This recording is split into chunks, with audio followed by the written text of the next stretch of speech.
Muy buenas noches con todos. Quien les saluda es Guillermo Santana. Soy un especialista en seguridad y salud en el trabajo. El día de hoy tenemos el curso de materiales peligrosos nivel de advertencia, parte 2, en el cual vamos a enfocarnos ahora ya, sí de fondo, a las acciones que uno debe realizar ante cualquier tipo de exposición. Y uno debe entender que parte de cierto control es saber determinar qué podemos hacer y cómo lo podemos percibir. Por eso, la primera parte de esta capacitación va a estar enfocada en qué. En que existe cierta regla de convivencia para que ustedes puedan determinar llevar bien esta capacitación. Primero, así sea una capacitación virtual, se recomienda que identifiquen todas las salidas de emergencia ante cualquier tipo de eventualidad puedan retirarse. Segundo, los celulares tienen que ser en modo silencio para que puedan tener o escuchar bien la clase que van a llevar, que va a estar grabada. Esta capacitación es de 1 hora.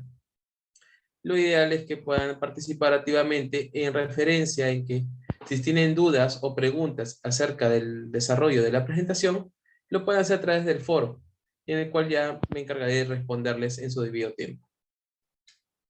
Muy bien, para iniciar esta segunda parte tenemos que hablar acerca de la seguridad y la salud de los primeros respondedores, porque es importante saber o detallar cómo uno se va a poder proteger o cómo uno va a tener el riesgo a su vida ante un material peligroso. ¿Qué debemos saber reconocer? Los mecanismos de daño. Estos mecanismos se van a poder considerar de 4 formas. Y de acuerdo a los 3 tipos de los materiales peligrosos, que sean químicos, biológicos y radiactivos, estos pueden producir daño de origen químico, daño de origen biológico y daño de origen radiológico, y los daños mecánicos. Cuando hablamos acerca del daño de origen químico, son causados por materiales que representan un riesgo en base a sus propiedades físicas y químicas. Se caracterizan por el rápido desarrollo de síntomas médicos y elementos fácilmente observables. Ejemplo, la corrosión, la oxidación, el olor penetrante, las intoxicaciones, animales muertos, son la mayor referencia a cuando existen daños de origen químico. Cuando hablamos acerca de los daños de origen biológico, se desarrollan síntomas que van de horas a días, usualmente son inodoros e incoloros, son organismos que tienen un efecto patógeno para la vida y el medio ambiente. Ejemplos son las infecciones virales y bacterianas. Cuando hablamos acerca del origen radiológico, tener en cuenta que los materiales radiactivos son inodoros e incoloros y al inicio de los síntomas tardan días, semanas o mayor tiempo. Emiten radiación ionizante. Ejemplo, quemaduras por calor y radiación. Ahora, las vías de exposición. Existen 4 vías que pueden estar anatómicamente a exposición. En base a la NFPA 413-73 del 2013, nos habla que los materiales peligrosos pueden entrar en contacto con una o varias personas simultáneamente, o varias vías anatómicas, en referencia a la inhalación, a la absorción, a la ingestión o la inyección. En esa referencia nosotros vamos a tener 4 situaciones que se tienen que tratar de distinta manera. ¿Qué quiere decir? Cuando hablamos acerca de la inhalación, cuando ocurren los materiales peligrosos por arma de destrucción masiva, ingresan al cuerpo a través del sistema respiratorio. Los pulmones son un punto de acceso directo al torrente sanguíneo, por lo que rápidamente se pueden transferir al torrente sanguíneo. Además de lesiones en laringe, tráquea, bronquios y pulmones, es importante que la vía de absorción para estos materiales con riesgo de inhalación tóxica debemos utilizar ciertos elementos de barrera.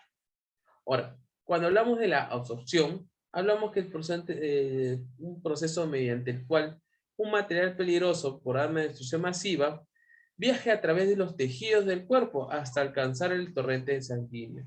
Los vapores, líquidos y polvos pueden producir lesiones en las conjuntivas, o sea, en las córneas y la piel.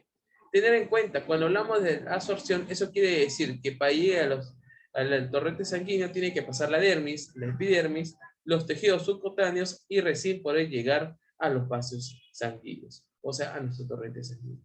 En esa referencia siempre hay que tener en cuenta acerca de la manipulación directa de un material peligroso.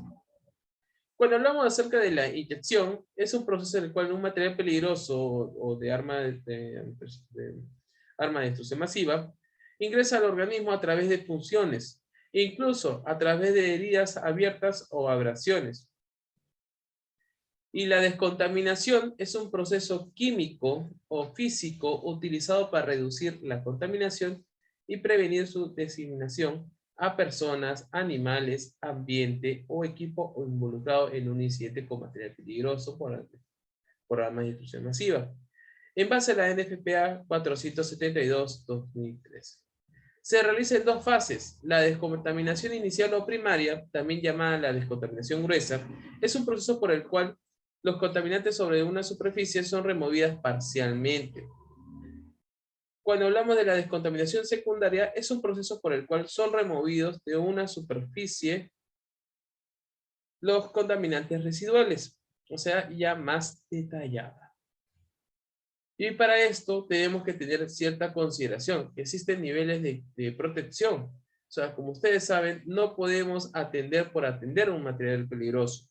Como hablamos en la primera capacitación, nos vamos a establecer niveles de protección en referencia al producto que esté expuesto. No podemos considerar que en el momento del desarrollo de nuestras emergencias no tengamos una debida protección. Por eso, nivel A, nivel B, nivel C, nivel D son los niveles de protección que pueda tener un trabajador o un primer respondedor ante el nivel de actuación. ¿Qué quiere decir esto? O sea, no todos vamos a ponernos en nivel A, no todos nos vamos a poner en nivel B, no todos nos vamos a poner en nivel C ni en nivel D. Va a depender del grado de capacitación. Por eso existe primer respondedor de la fase advertencia y de nivel de primer respondedor de fase operacional. En la fase operacional puede ser hasta el nivel C para el tema de descontaminación. Las precauciones generales que uno debe tener, la mejor manera de proteger la salud es evitar la exposición. Mantenerse alerta ante la posible presencia de un material peligroso y quedándose a una distancia segura al sospecharla. Protegerse los ojos, nariz, boca y piel, es decir, las vías de exposición. Evitando contaminaciones secundarias antes de entrar en contacto con pacientes y equipos, asegurarse de que hayan sido descontaminados adecuadamente, sea por descontaminación primaria o secundaria. Asegurándose lo más pronto posible de la descontaminación total en caso de haberse contaminado. Ante un posible contaminación, amerita que también el primer respondedor sea descontaminado. Tener en cuenta, no necesitas tener una gran cantidad de contaminantes, o sea, de haber tenido el contacto directo con este material peligroso, sino que puede ser referenciado solamente a roce o el contacto directo con un paciente todavía no descontaminados. Para poder saber o determinar cómo vamos a poder responder, necesitamos utilizar las guías GRE, que es la guía de respuesta en caso de emergencia. Estas guías nos van a ayudar totalmente. Como ustedes saben, parte del sistema globalizado armonizado nos habla que las actualizaciones están basadas en la GRE 2020. Por eso las guías GRE en caso de respuesta, digamos, la guía de respuesta en caso de emergencia, fue desarrollada conjuntamente por el Departamento de Transportes de Canadá, el Departamento de Transportes de Estados Unidos, la Secretaría de Comunicaciones y Transporte de México y el Centro de Información Química para Emergencias SIQUIME de Argentina. Tiene el propósito de asistir a quienes responden a incidentes de transporte de materiales peligrosos en identificar los peligros específicos o genéricos de los materiales peligrosos involucrados ante un incidente de transporte. Protegerse a sí mismos y al público en general durante la fase inicial del incidente. Tener en cuenta, estas guías es casi obligación llevarlas consigo en caso uno traslade un material peligroso. Con esa referencia, nosotros debemos tener un control en específico. ¿Qué quiere decir? Como parte de una administración, es tenerla cuando llevemos este material peligroso. Las ventajas de la GRE. Es fácil, rápida de utilizar, permite identificar el material peligroso en la mayoría de los casos con el número 1. Puede ser utilizado por el primer respondedor que llega a la escena del accidente. Da indicaciones a los grupos de primera respuesta sobre los peligros potenciales del material, las medidas para la seguridad pública y acciones de respuesta a la emergencia. Es de distribución gratuita. Tener esto en cuenta en Estados Unidos. A nivel Perú, a través del MTC, existe una distribución de acuerdo a las instituciones que hacen ciertos controles. Más para un tema de apoyo para el tema de identificación en caso de un incidente. Se distribuye por las áreas, por las instituciones privadas hacia las instituciones que hacen el soporte. Hasta el momento, quien hace mayor parte del soporte ante un incidente de materiales peligrosos es el cuerpo de bomberos.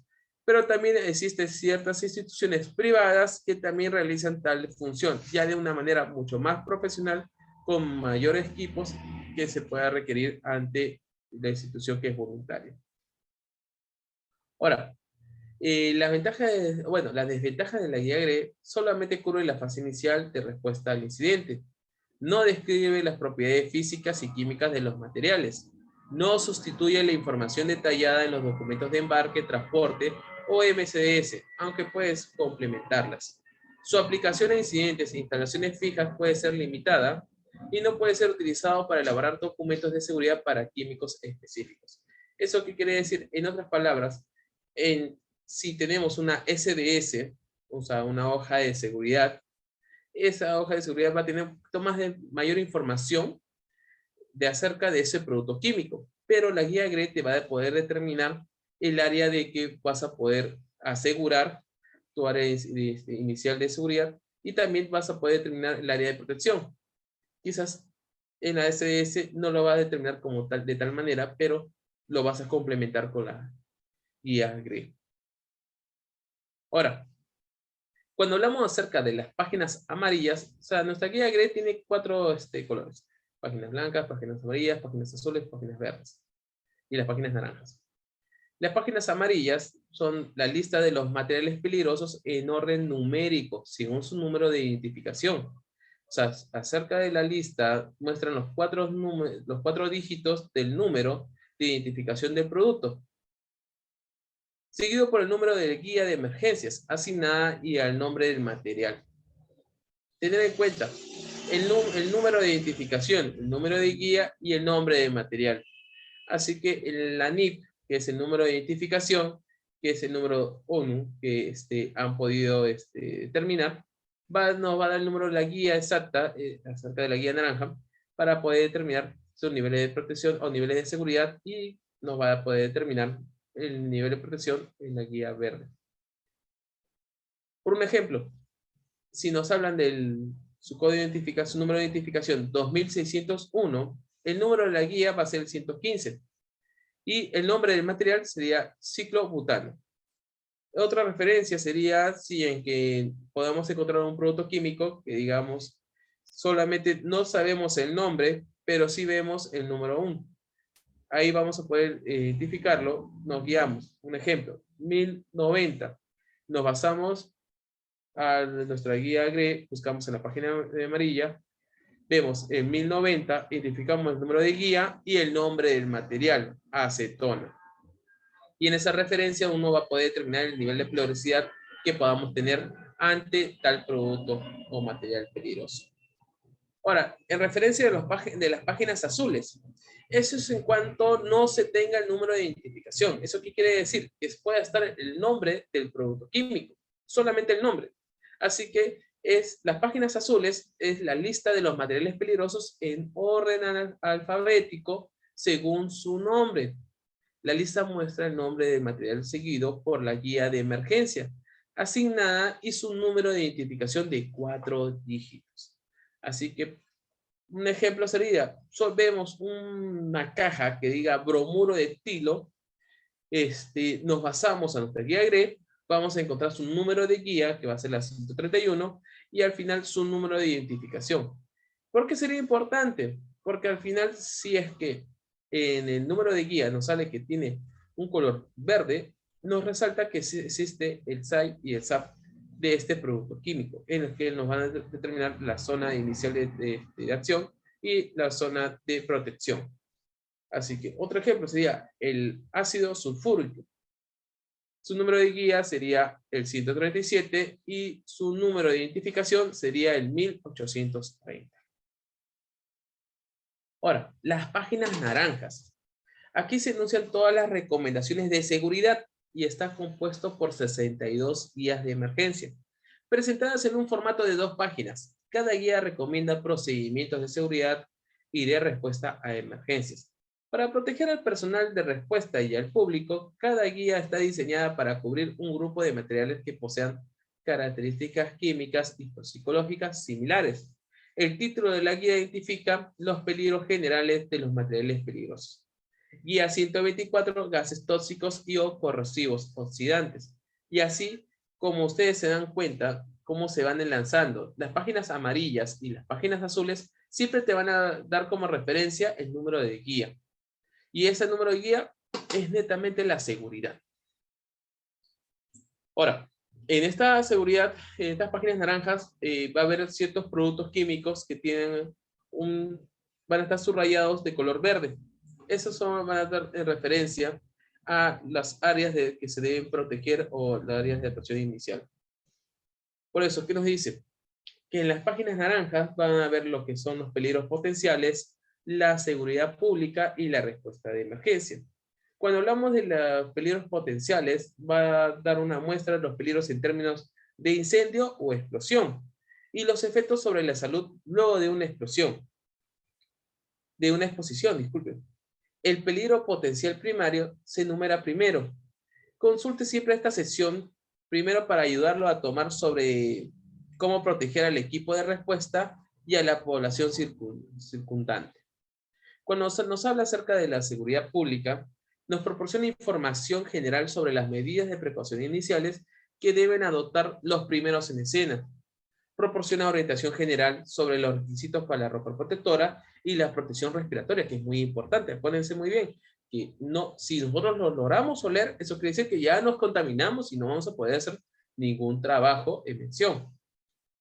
Cuando hablamos acerca de la lista de distancias de evacuación sugerida como acción inmediata de precaución para derrames e incendios, peligro de fragmentación. Cuando un material esté resaltado en verde en las páginas con borde amarillo o azul, indica al lector que consulte la tabla 1, que enumera los materiales con peligro tóxico por inhalación, por reactivación con el agua y armas químicas, que nos van a dar como referencia guiarnos a las páginas verdes, porque eso es importante para poder determinar nuestro rango de exposición.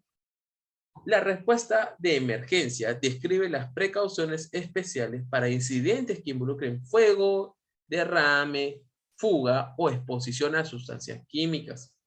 En cada parte enumera recomendaciones para ayudarlo en procesos de toma de decisiones. Proporciona orientación general de primeros auxilios para usar antes de buscar atención médica.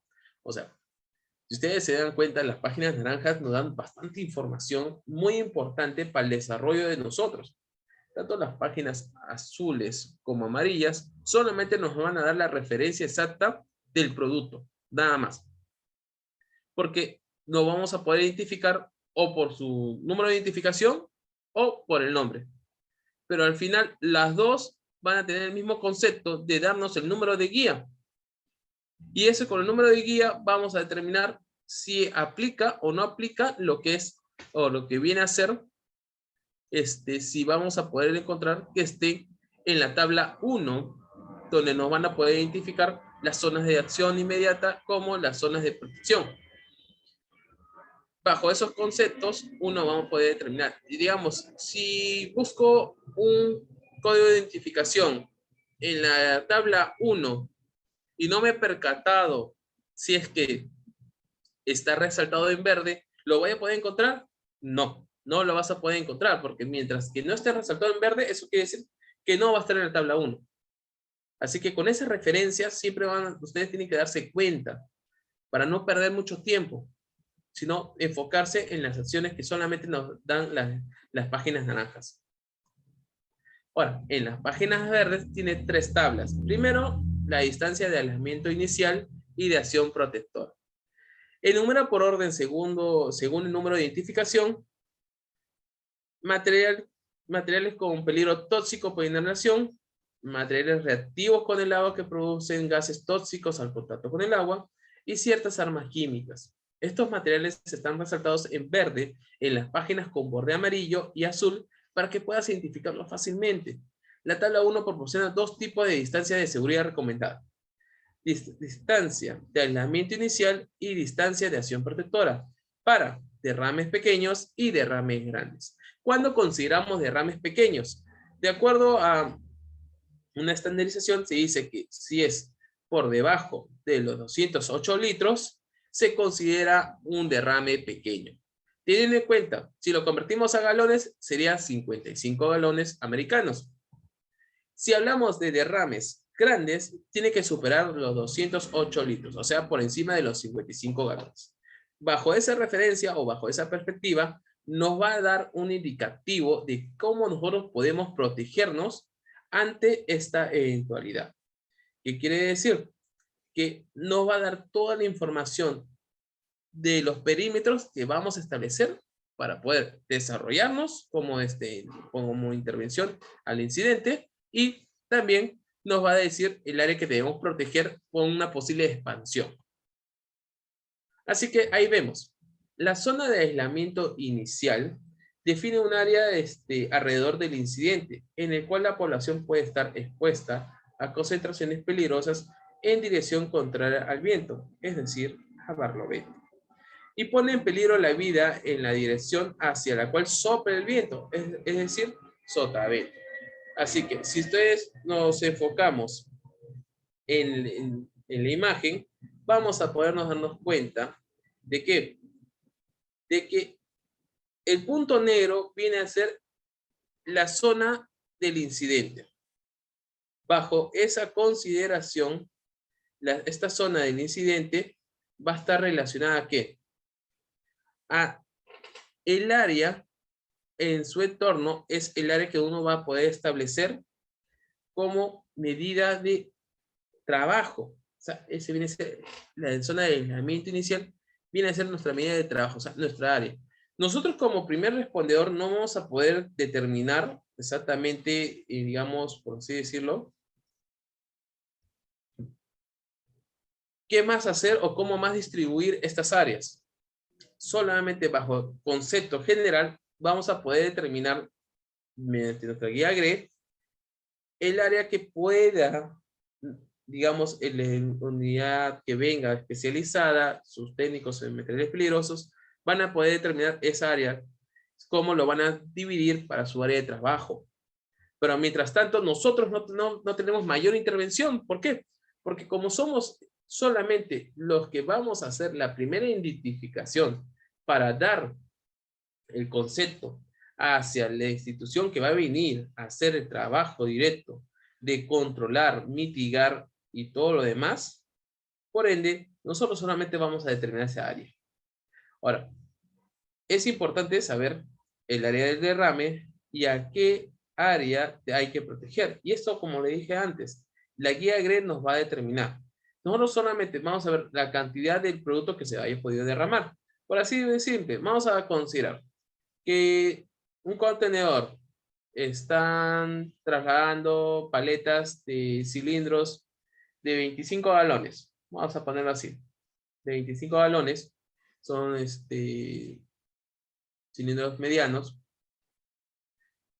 llevan desde un punto a otro para la entrega del área por decir, de transporte, por un tema de control. En lo que se desplaza el camión, o sea, el patito, para llevar esta paleta,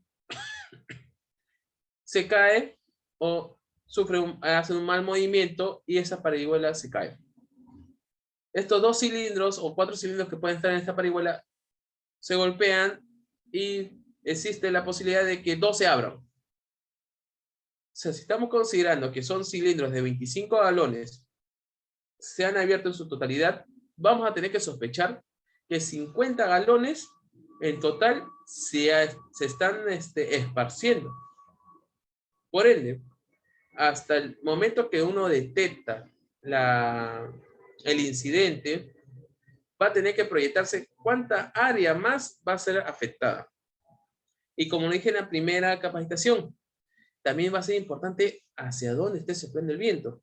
¿Y cómo me doy cuenta?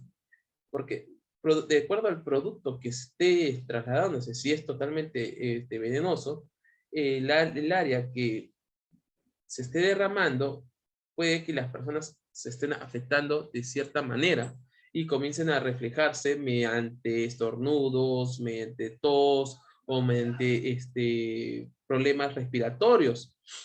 Y ahí va a dar un indicio que hacia donde estén afectándose más es hacia donde está yendo el viento.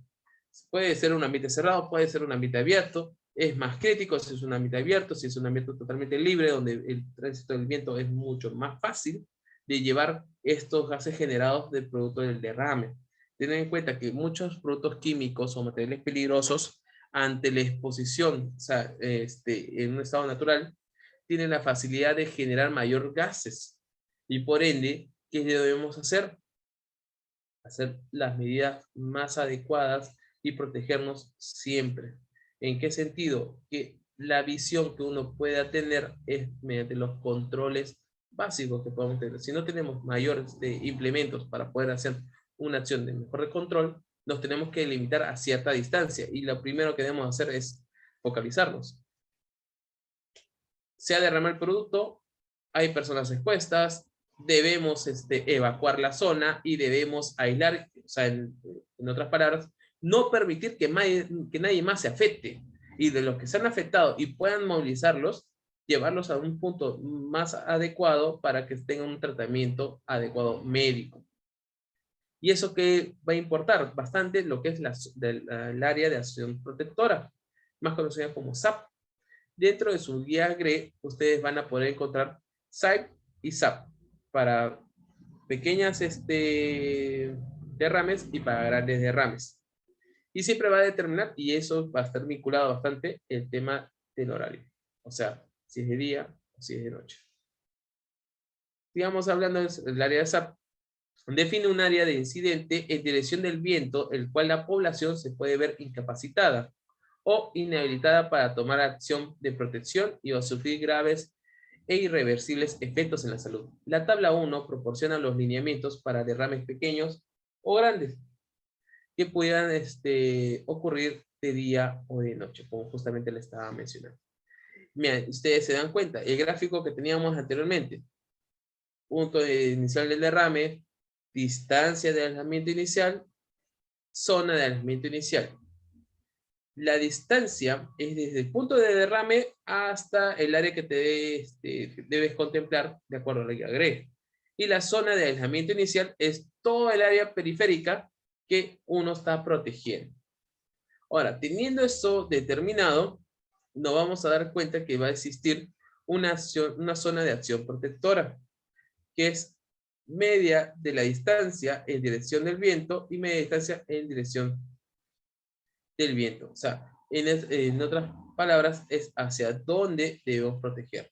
Eso quiere decir que si la dirección del viento es a favor, tenemos en cuenta que toda esa zona está siendo afectada por la posibilidad de los gases generados de este derrame.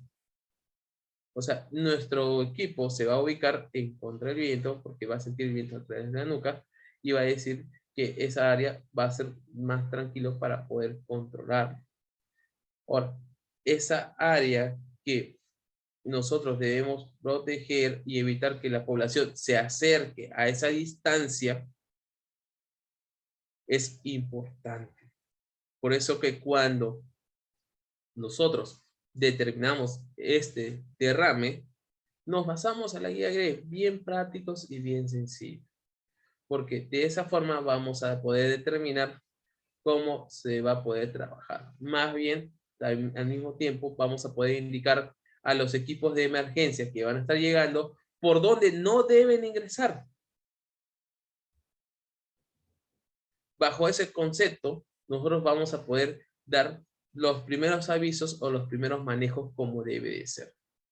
Si nosotros no damos el aviso de hacia dónde está yendo el viento en ese momento, porque los equipos de respuesta quizás no tienen ese concepto todavía, no saben la gravedad hasta su llegada, porque tienen que recibir toda la información globalizada, o sea, de todo lo que ha ocurrido hasta el momento. Se recomienda que como primeros respondedores es darle ese aporte a la central, para que la central, que viene a ser a nivel Perú, el Cuerpo de Bomberos, pueda avisarles a la unidad que está yendo, o la misma unidad va a hacer las consultas a través de la radio, y esta información se le va a hacer requerido directamente hacia la persona que ha hecho el reporte de la emergencia o del incidente de este material peligroso. Para tener en cuenta, y veamos bien determinado. La tabla 1 de la guía GRE determina la distancia de aislamiento inicial y de acción protectora. Ustedes van a ver que va a existir el número de identificación, la guía en referencia, el nombre del material, y se va a determinar derrames pequeños y derrames grandes. Ahora, de un envase pequeño o una fuga de un envase grande, igualito se considera derrames pequeños. Tener esta referencia. Derrames pequeños es por debajo de los 55 galones. Sea de un envase grande o de muchos envases pequeños, se considera derrame grande si es que se supera los 55 galones. Imagínense, técnicamente, en el ejemplo que les puse anteriormente, del traslado de un montacarga, de una parihuela, con 4 cilindros de 25 galones cada uno, se cayó la parihuela abriéndose 2, pero puede existir la posibilidad que los otros 2 también se hayan abierto. Así que si son 4 envases de 25 galones cada uno, en total serían 100 galones de ese producto químico a exposición. Eso quiere decir que ese incidente se va a considerar como un gran derrame. Y eso lo podemos evidenciar a cierta distancia y de acuerdo a las cantidades que se puedan estar visualizando. Cuando hablamos acerca de derrames pequeños, y esto hay que tenerlo bien claro, y esto lo vamos a hacer con varios ejemplos que tenemos ahí. Cuando hablamos acerca del fosgeno, por así decirlo, ¿cuántos metros a la redonda debemos aislar? 100 metros. Si lo hablamos a nivel de pies, 300 pies. Pero vamos a utilizar medidas estandarizadas a nivel Perú. Vamos a hablar acerca de metros. Ahora, ¿qué nos da como referencia? Que existe lo que es la zona que va a proteger y va a ser en la dirección del viento durante el día y durante la noche. ¿Por qué? Porque puede variar. Tener en cuenta, puede variar. Se considera que puede existir mayor cantidad de viento en la noche. Por eso, las áreas de protección van a poder aumentar dependiendo la hora. Si se considera que es de día, el fogeno dice que es 0.6 kilómetros de día. O sea, 600 metros de área de protección. Pero si fuera de noche, incrementa en 2 kilómetros con 400 metros. O sea, se dan cuenta la variación que tiene, casi 4 veces más de lo que se había considerado en el primer día, en el día. Y esto se puede demostrar de distintos productos. Otro ejemplo sería el alcohol alilílico. Nos da como primero aislar a la redonda de 30 metros. ¿Qué nos dice el área de protección? De día, vamos a encontrar que sea a 200 metros. Pero de noche, 300 metros. O sea, se dan cuenta que de acuerdo al producto no va a aplicarse una gran variación, Y esto lo podemos tener de acuerdo al producto. Mira, digamos,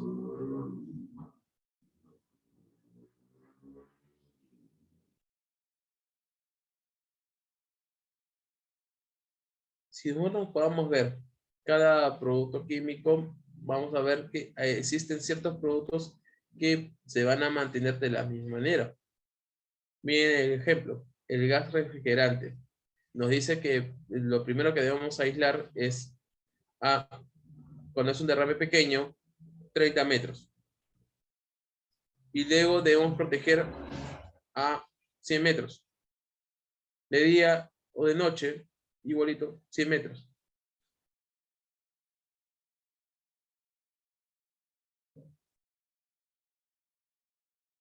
Y existen varios productos de esa manera que nosotros podemos contemplar, teniendo en cuenta de que cuando desarrollamos la evaluación o podemos determinar que existen una gran variedad y de acuerdo al control que podamos aplicar, vamos a poder realizar. Ahora, si vemos derrames grandes, cuando superamos los 50 galones en sí, ¿qué nos dice? Primero, aislar a la redonda. Vamos a determinar un producto. Cloroformatio de etilo. Nos dice, cuando existen grandes derrames, debemos aislar 60 metros. Si es de día, 600 metros. Si es de noche, 900 metros. Ustedes se dan cuenta cómo varía desde derrame pequeño hasta derrame grande. Y eso solamente con el uso de nuestra guía GRE. Ahora, lo ideal es que respetemos, porque si nos dan como consejo hacer estas delimitaciones de aislamiento inicial y de acción protectora, es por algo. Tener esto en cuenta, que muchas veces las actualizaciones de los controles es por las evidencias que pueden registrarse ante estos incidentes.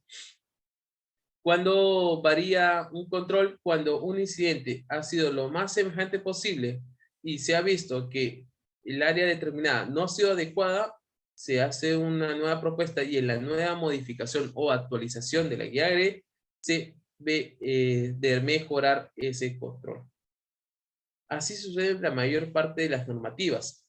Si se evidencia que no se logró el objetivo, se puede actualizar.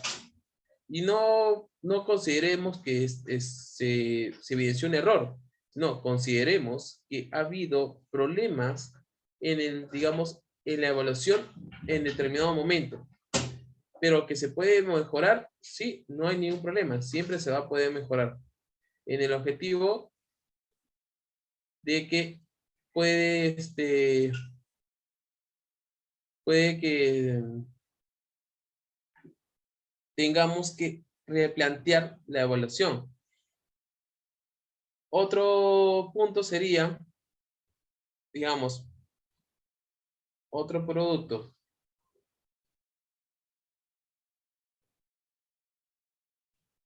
El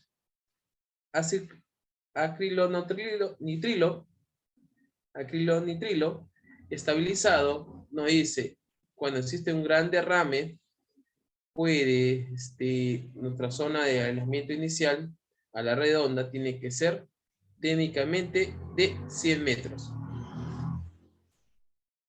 Si es de día, tiene que ser 1 kilómetro con 200 metros. Y una de noche,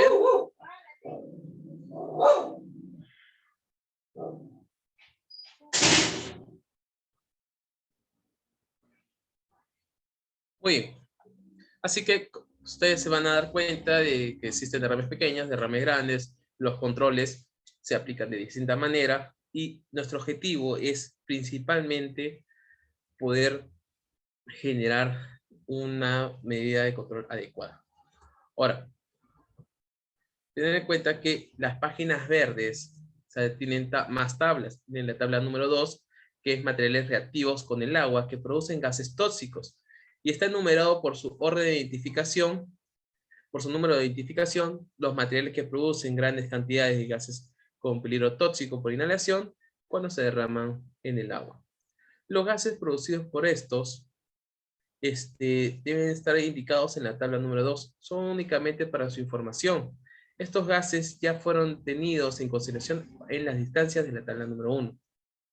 En la tabla número 3 vamos a encontrar la distancia de aislamiento inicial y acciones de protección para derrames de grandes, para diferentes cantidades de los 6 gases de los más comunes.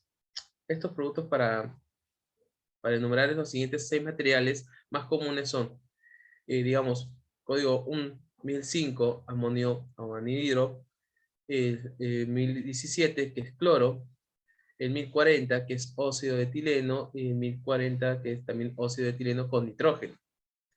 El 1050 es el cloruro de hidrógeno anhidro, o también el 2186, que es cloruro de hidrógeno o líquido refrigerado. El 1052 es cloruro de hidrógeno anhidro, y el 1079 es dióxido de azufre. Entonces, ya teniendo los conceptos generales, sabiendo identificar las clases de materiales peligrosos, sabiendo identificar las placas DOT, los códigos ONU, y en referencia al producto, ya sabemos utilizar nuestras guías GRID. Ahora vamos a ver un margen general de cómo se podría hacer un manejo inicial de un incidente con materiales peligrosos. En ese sentido, tener esto en cuenta. Nosotros como primeros respondedores solamente vamos a poder hacer nuestro SAI y nuestro SAP. No vamos a poder hacer una intervención directa porque para eso están los técnicos en materiales peligrosos y para poder liderar esta emergencia están los comandantes de incidentes. Así que para poder hacer el manejo inicial debemos saber qué, el lugar y la hora del incidente, las víctimas, la cantidad y la condición, si existe fuego o explosión, liberación visible, condiciones meteorológicas y la dirección del viento, signos, marcas, números o nombres que permitan reconocer o identificar el producto, silbido, ronroneo o otro tipo de ruido que pueda estar emitiendo el tipo de unidad de transporte, si existe un olor raro en el ambiente, personas en la escena que tengan información o conocimiento sobre lo que está ocurriendo y lugar donde pueda encontrarse a la persona que reportó el incidente. Las acciones iniciales del primer respondedor va a estar, al llegar a la escena, comprobar que se pueda tratar de un incidente por materiales peligrosos y tome las siguientes acciones. Informar a la central de alarmas y telecomunicaciones al lugar, de su llegada al lugar.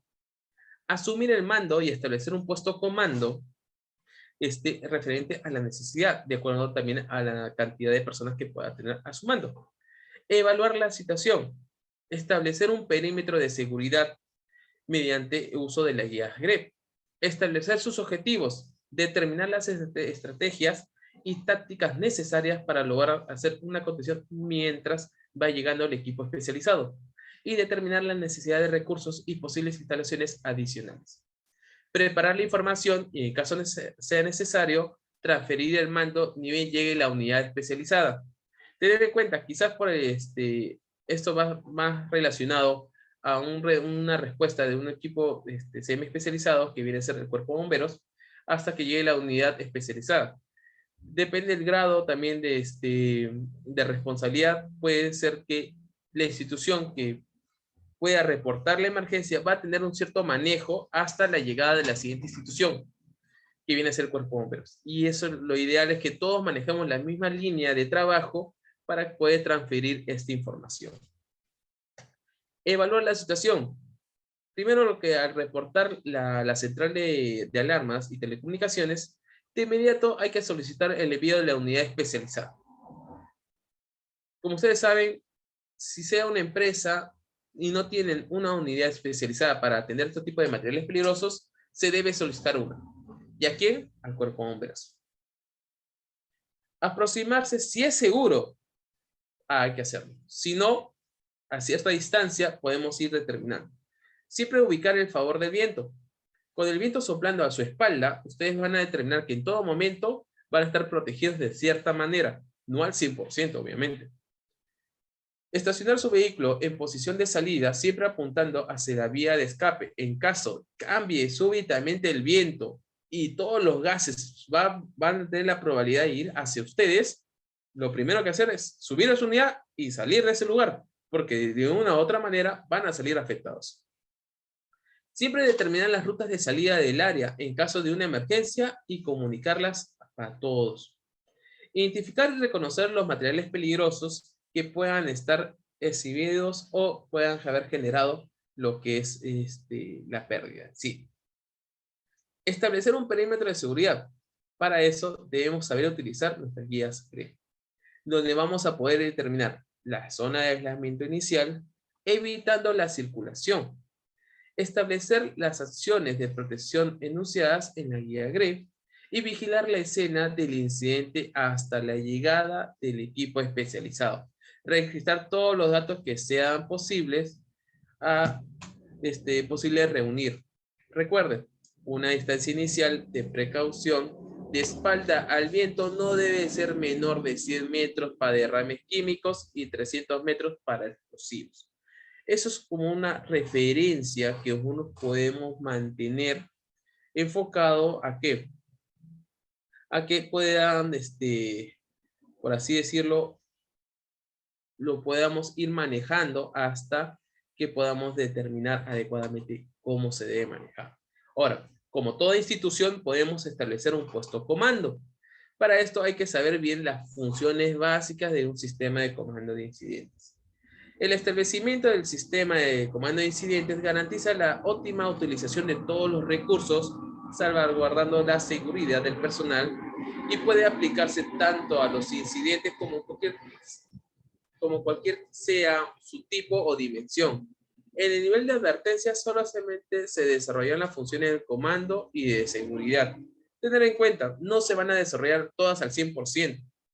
Nosotros como nivel de advertencia vamos a poder establecer un comando de incidentes, como vamos a decir, vamos a ver cómo vamos a guiar a las demás instituciones a la llegada hasta su arribo y vamos a establecer lo que es la seguridad. Así que la información, digamos, el oficial de información, el oficial de seguridad, el oficial de comunicaciones, el oficial de enlace, lo va a poder ser hasta una sola persona hasta la llegada de más efectivos, más personal, más instituciones y poder abrir más el sistema de comando incidente.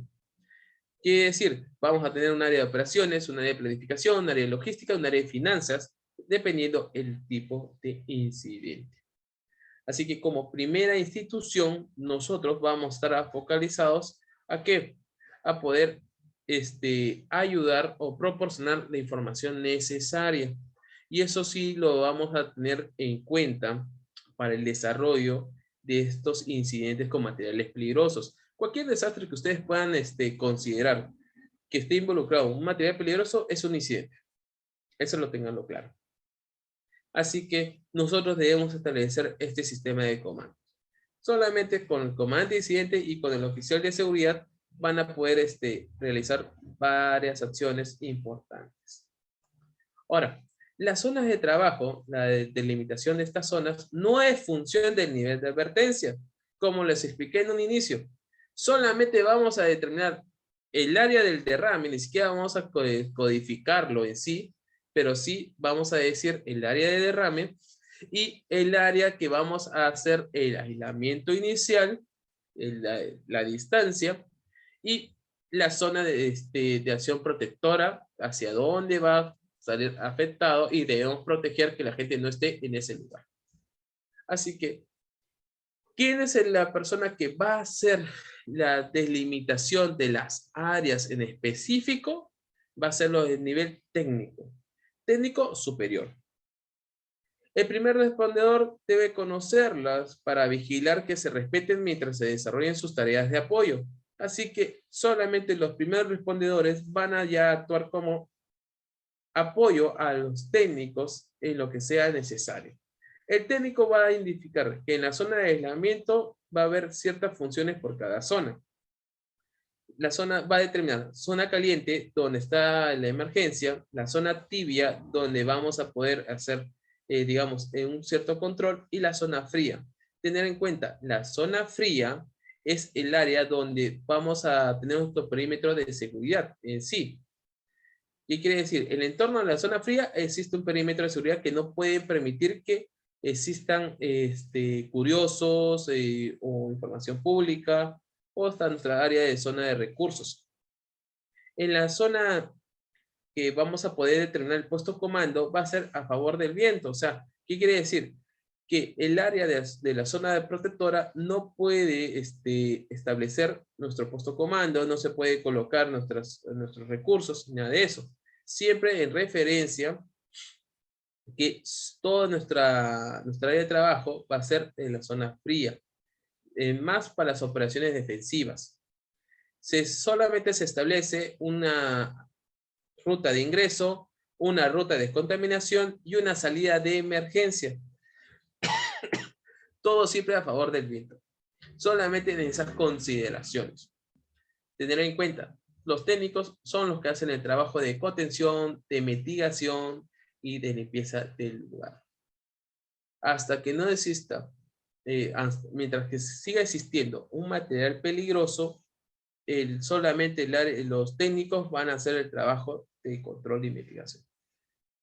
Los primeros respondedores van a quedar para el apoyo, para la zona digamos, de atención, o solamente en lo que el comandante de incidentes pueda determinar. Como ustedes saben, van a llegar a unidades especializadas y van a determinar si van a necesitar el apoyo de los primeros respondedores o solamente hasta ahí va a quedar su función y los liberan de responsabilidades, ya que quien va a asumir el nuevo mando va a determinar los nuevos responsables. Puede ser que si es en una empresa, la persona que fue el primer respondedor o que tenga mayor conocimiento del área de la empresa pueda quedarse como un asesor en referencia a las salidas de emergencia, las zonas que pueden estar afectadas o qué materiales más puedan existir que puedan generarse una reacción con el primer producto que se ha podido derramar. O sea, si que existen ciertos productos que se reactivan entre sí y pueden generar una explosión, pueden generar un incendio o algo que va a afectar de cierta manera y va a cambiar el panorama general de la emergencia, es importante saberlo. Por eso, ante estos eventos, uno debe tener un mejor control. Así que, señores, si ustedes se dan cuenta, ya hemos logrado los objetivos. En la primera etapa pudimos aprender bastante de la identificación de las clases, de cómo podemos determinar el uso de las placas DOT, de los códigos ONU y de todo lo referente a un material peligroso, bajo las clases, bajo las normas, bajo los conceptos, bajo los estándares que se manejan tanto en FPA como OSHA. Ahora, en esta segunda parte ya hemos podido complementar lo necesario. ¿Eso qué quiere decir?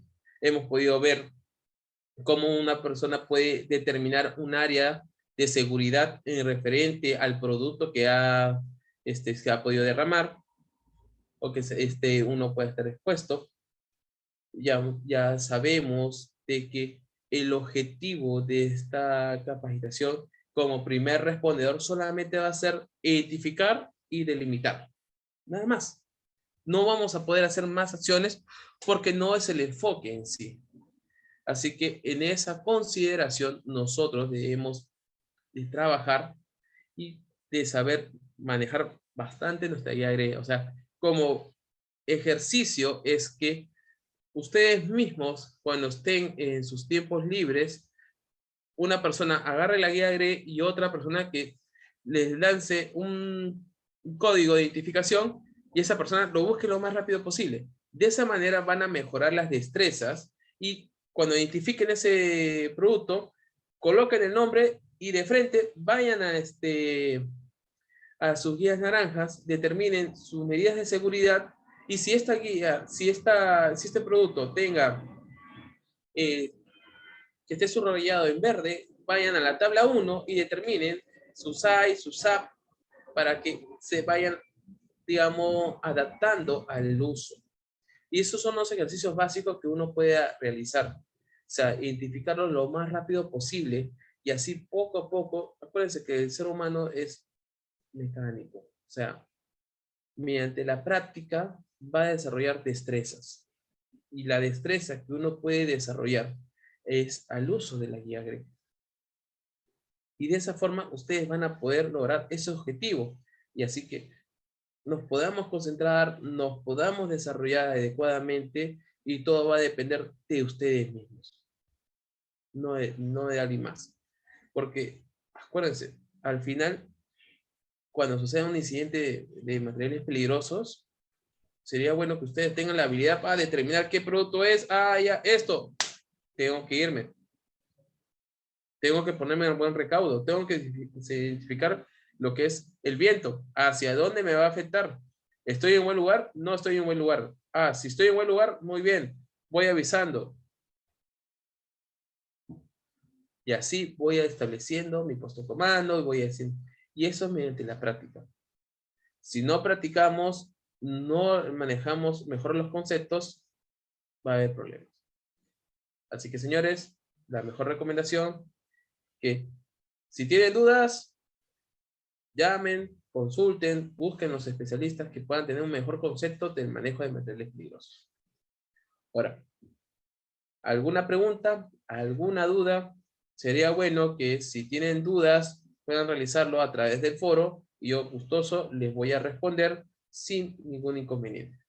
Lo puedo hacer el mismo día o al día siguiente, pero no pasa de un día de diferencia. Así que no se olviden, esta es una capacitación de Pacífico y la idea es que ustedes hayan aprendido lo mejor de toda esta capacitación, sacar los mejores conceptos y esto espero que quede para ustedes. Muchas gracias por haber asistido, por haber recibido esta capacitación. Así que lo que yo siempre recomiendo es que practiquen. La práctica es lo que va a determinar si vamos a ser rápidos o no ante la identificación, ante la respuesta adecuada. Muchas gracias. Hasta otra ocasión.